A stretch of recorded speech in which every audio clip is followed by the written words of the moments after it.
Buenos días, tardes o noches. Mi nombre es Dana Paula Ignota Alvarado y a continuación estaré hablando sobre algunos autores los cuales ya hemos visto previamente en clases. Estaré mencionando sus aportaciones, ya sean teorías, postulados u obras. También abarcaré el contexto histórico en el que vivió cada autor respectivamente. La mayoría de los autores de los que hablaremos a continuación estaban pasando en la etapa de la Revolución Industrial. La Revolución Industrial sabemos que es un cambio fundamental que se produce en una sociedad, cuando la sociedad deja de basarse solo en la agricultura y la cultura para depender de la industria. Comprende de los años de 1760 a 1840. Algunos de estos autores también presenciaron, por ejemplo, en el caso de Durkheim, la Primera Guerra Mundial, que como sabemos, la Primera Guerra Mundial fue un conflicto militar con carácter mundial, aunque era centrado en Europa, y fue causado por el asesinato hacia un heredero a la corona. También en el caso de Turati, que él vivió en la independencia italiana, la cual tuvo lugar en el año 1848 y tuvo batallas muy importantes, por ejemplo la Custosa y la de Novara. ¿Quién es Emil Durkheim? Emil Durkheim, junto con Karl Marx y Max Weber, es considerado el padre de la sociología moderna o clásica. Durkheim nació el 15 de abril de 1858 en la localidad de Lorena, Francia, y falleció el 15 de noviembre de 1917. Hablemos del hecho social. El hecho social, dice Durkheim, que es la cosa que se deriva a causa de la influencia de la sociedad en los individuos y cómo es que llega a ellos este poder a través de las instituciones. Las instituciones son la familia, la educación, la economía, la iglesia y el gobierno. En delito.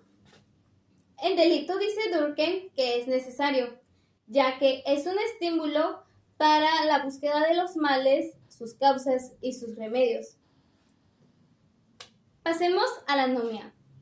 La anomia es el mal que sufren las sociedades a causa de la ausencia de reglas morales y jurídicas. Ausencia que se debe al desequilibrio económico y al debilitamiento de las instituciones. En su obra publicada en 1897, titulada El suicidio, Durkheim refutó las teorías extrasociales. También refutó la influencia del clima y estaciones, ya que los consideraba indemostrables. Durkheim consideraba el suicidio como un síntoma o un indicador de afección colectiva. Durkheim decía que había 4 tipos de suicidas: el anómico, el egoísta, el fatalista y el altruista. El anómico ocurría cuando habían grandes cambios en la sociedad, por ejemplo, una depresión económica. Ya que la sociedad estaba en crisis, la gente pensaba, ¿para qué vivir? El egoísta. El egoísta es cuando no existe un sentido de pertenencia del individuo en la sociedad global y el único modo de reconocimiento es el tener éxito. Pero pues había mucha gente en aquella época que no lo tenía, entonces terminaban suicidándose. El siguiente es el fatalista. El fatalista era porque no sentía que no manejaba su vida, o sea, no tenía control de su vida, entonces por eso se suicidaba. El ejemplo más cercano sería el de un esclavo, ya que es obligado a hacer cosas que no quiere o no quiere estar ahí. Y el último es el altruista. El altruista tiene un sentido de obligación a suicidarse por el bien de la sociedad. ¿Quién es Max Weber? Max Weber es un sociólogo economista, el cual nació el 21 de abril de 1864 y falleció el 14 de junio de 1920, Alemania. Esto comprende la segunda mitad del siglo XIX y el primer cuarto del siglo XX. ¿Qué nos dice Max Weber de la sociedad?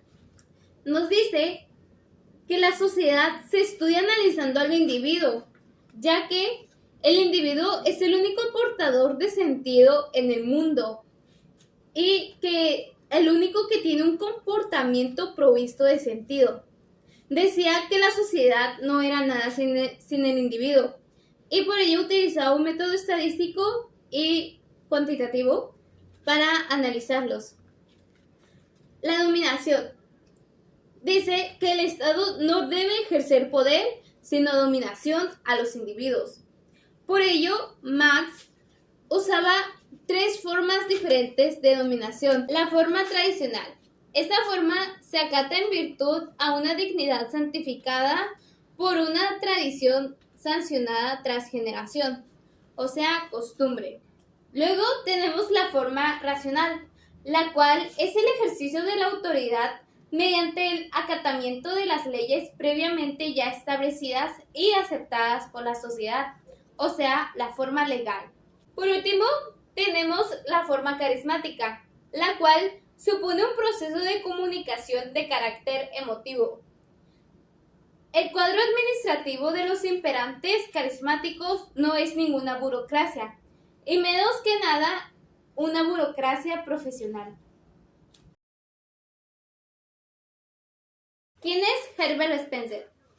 Herbert Spencer es un filósofo, naturalista, evolucionista y filósofo social, el cual nació el 27 de abril de 1820 y falleció el 8 de diciembre de 1903, Inglaterra. ¿Qué nos dice el spencerismo? El spencerismo es una filosofía evolutiva, naturalista. No lo podemos ubicar antes de Darwin. El spencerismo nos habla de una evolución y progreso de cómo es que la sociedad es vista como un organismo, el ser humano como una especie que se reproduce, interactúa y sobrevive el más apto. Por último, tenemos el asistencialismo, el cual Herbert Spencer nos dice que consideraba que era peligroso ayudar a quienes no tenían los medios necesarios para sobrevivir en la sociedad, ya que esto podría obstaculizar el avance evolutivo. También decía que las guerras eran un buen medio para eliminar a los más débiles. ¿Quién es Enrico Ferri? Enrico Ferri es un político, periodista, sociólogo y criminólogo italiano. Nació el 25 de febrero de 1856 y falleció el 12 de abril de 1929.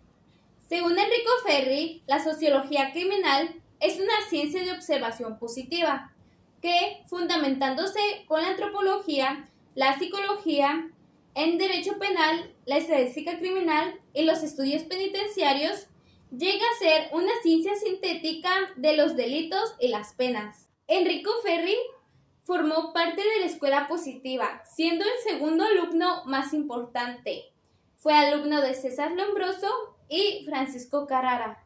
¿Cómo definía Enrico Ferri a la escuela positiva? La definía como el cuerpo orgánico o concepciones que estudian al delincuente en delito y su sanción, primero en su génesis natural y después en sus efectos jurídicos.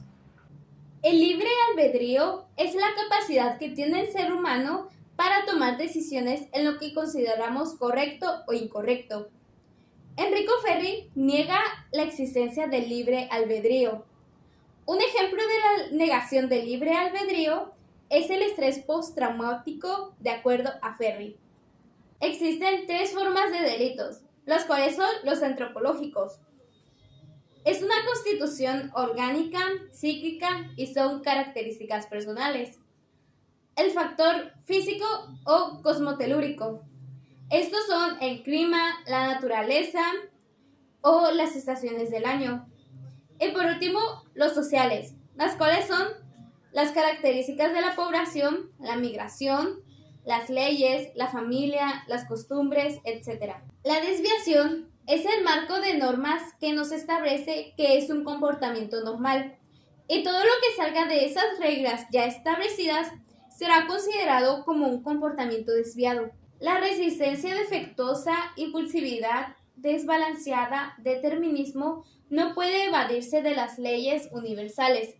de casualidad que se cumplen en el orden físico, biológico y psicológico. Tipos de criminales. Tenemos al criminal nato. Este presenta anomalías físicos, psíquicos que caracterizan a algunos sujetos no suficientemente evolucionados y lo que los conduce al delito. Tenemos al delincuente loco. Este se basa en tres diferentes criminales: el loco moral, epiléptico y loco. Tenemos al criminal habitual. Su tendencia delictiva es adquirida, ya que este siempre ha sido su estilo de vida. Después tenemos al criminal pasional, el cual es una variante del ocasional. Temperamente moral, pero es hipersensible, ya que sus emociones, al salirse de control, son las causantes de que cometan los delitos. Y por último, tenemos al criminal ocasional, el cual, cuando tiene la mínima oportunidad de delinquir, lo hace. Pena difesa, sustitutivos penales. Es un postulado de Enrico Ferri, donde se debe reemplazar las cárceles por ser causa de criminalidad.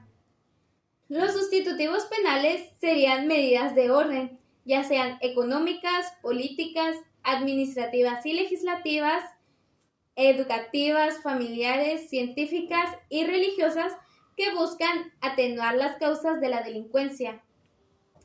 Por último, tenemos la manía de la riqueza. Enrico Ferri veía en la sociedad una enfermedad, un virus social. El modelo productivo capitalista producía un deseo de obtener más a la gente. ¿Quiénes son Napoleón Colagiani y Filippo Turati? Colagiani es un republicano intelectual, escritor, periodista, criminólogo y sociólogo italiano. Nació el 27 de abril de 1847 y falleció el 2 de septiembre de 1921. Filippo Turati nació el 26 de noviembre de 1857 en Italia y falleció el 29 de marzo de 1932 en París, Francia. Filippo Turati fue fundador del Partido Socialista Italiano en 1892. Colagiani publicó su obra Sociología Criminal, donde criticaba las ideas de la escuela positiva. Otras aportaciones de Colagiani son su ensayo Por la raza maldita y una obra titulada Razas superiores y razas inferiores. Aportaciones de Filippo Turati serían la revista Crítica Social, Crimen y Cuestión Social y por último el Himno de los Trabajadores. Ahora por último estaremos hablando de la escuela cartográfica. Consideramos escuela a un grupo de autores que tienen un conocimiento en particular, método y objeto de estudio. Producen conocimiento que trasciende en el tiempo. ¿Cuál es la relación de la escuela positiva con la escuela cartográfica? Enrico Ferri, de la escuela positiva, tiene la llamada ley de saturación criminal, donde decía que en un determinado medio social, bajo ciertas condiciones individuales y sociales, se comete un número fijo de delitos, ni uno más ni uno menos. Según los resultados de las estadísticas de Ferri, la criminalidad estaba determinada por las condiciones del medio. Hablemos de los autores que representan la escuela cartográfica. Dos de ellos son muy importantes, los cuales son Adolphe Quetelet, quien nació en el año 1796 y falleció en el año 1874. Quetelet fue un astrónomo, naturalista, matemático y socialista. El segundo es André Guerry, quien nació en 1802 y falleció en 1866. Guerry fue un abogado y sociólogo. Ahora veamos cuáles son algunas aportaciones de la escuela cartográfica. Primero tenemos las leyes térmicas. La primera ley nos dice que en invierno se comete un mayor número de delitos contra la propiedad. La segunda ley nos dice que en verano se comete un mayor número de delitos contra las personas. Y en primavera nos dice que se comete con más frecuencia los delitos sexuales. ¿Qué nos dice la escuela cartográfica del delito? Dice que el delito es un fenómeno inevitable, constante, regular y necesario. También dice que es un fenómeno colectivo regido por leyes naturales y requiere de un análisis cuantitativo. También nos dice que los delitos se cometen periódicamente con absoluta precisión y regularidad. Esto tiene una conexión con la ley de saturación criminal. Y por último dice que el delito es un fenómeno social producido por hechos que son detectables y determinables estadísticamente. Esto tiene algo que ver con el siguiente punto a tratar. Por último, hablemos de los principios, el cual sería la metodología para estudiar el crimen. Estadístico. El método estadístico es por excelencia el método para la investigación. Que te les decía que utilizando mapas y datos buscaba medir las variaciones del índice de la criminalidad.